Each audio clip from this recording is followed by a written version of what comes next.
Hi, ich bin wieder der Raphael, einer der beiden Gründer von Twave und will euch heute ein bisschen mal eine Inspiration geben zu diesem Thema nach dem Lauf, ein kleines Cooldown, was kann man da vielleicht irgendwie machen. Ne? Das ist oft so ein Thema, was ein bisschen hinten runterfällt. Die meisten machen das dann halt irgendwie nicht. Abseits von wirklich irgendwie detonisierenden, mobilisierenden Routinen und Übungen, die ihr bei uns in dem Abschnitt funktionales Training findet, geht es tatsächlich um so was ganz Kleines. Ne? Das kann ich wirklich vielleicht noch so kurz die 3 Minuten machen, wo ich ein bisschen am Ausschwitzen bin. Jetzt im Sommer, wenn es ein bisschen wärmer ist und noch quasi draußen vor der Haustür stehe. Da will ich einfach 2, 3 Sachen mal zeigen und auch so ein bisschen dabei nochmal so ein bisschen Wissen transferieren, warum das vielleicht wichtig sein könnte und nochmal so 2, 3 Hinweise geben. Also ich zeige euch mal ein bisschen was und Überraschung, heute mal barfuß, aber das ist eigentlich schon so der erste Hinweis. Ne?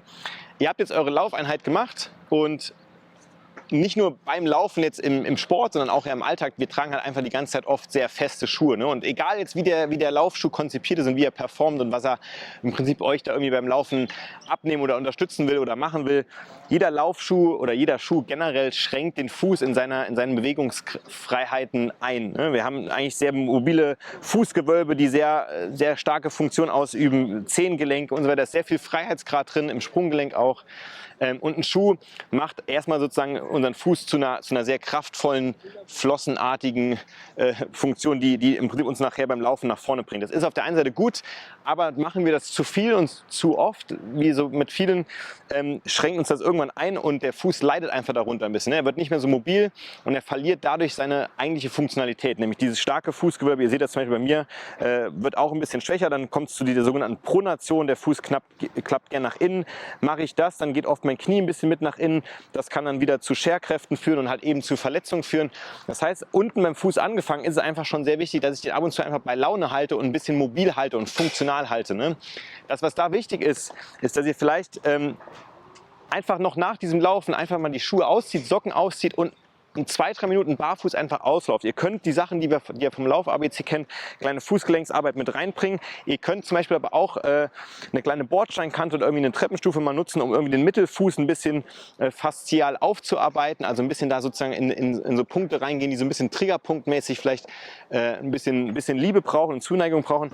Das wird dem Fuß auf jeden Fall gerade direkt nach dem Laufen ein bisschen helfen, um nochmal ein bisschen freier und offener zu werden. Ja? Ihr könnt auch die Zeit nutzen, um irgendwie kleine Sachen zu machen, wie in die Wade dann reinzugehen. Ne? Gerade auch in der Barfußarbeit, das heißt, ihr kleine Schritte macht, dann hier ein bisschen so in diesen Schritt reingeht, wo ein bisschen Spannung auf diese untere und mittlere Wade kommt. Ne? Also quasi so eine Bewegung machen. Das kann man auch ein bisschen machen, das ein bisschen halten. Ja, da könnt ihr auch ein bisschen tatsächlich das so halten, was sich richtig und gut für euch anfühlt. Ne? Eine Sache, die vielleicht auch nochmal oft mit reinkommt, ist die Hamstrings ein bisschen aufzuarbeiten. Das heißt, irgendwie kleine Bewegungen machen wie Ferse vorne aufsetzen, dann ein bisschen nach unten gehen und dann irgendwie vielleicht eine öffnende Bewegung. Solche Geschichten könnt ihr machen. Soll an der Stelle jetzt gar nicht irgendwie das große Workout machen, das bearbeiten wir ja nochmal 12, 24 Stunden später mit unseren Mobility-Routinen.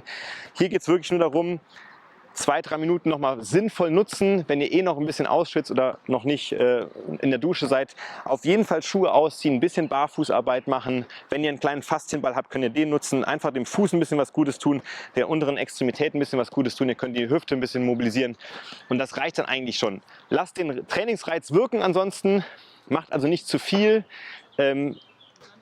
Ernährt euch gut, füllt euch gut auf. Dazu werden wir aber nochmal ein gesondertes Video machen. Und dann habt ihr eigentlich schon sehr, sehr viel richtig gemacht.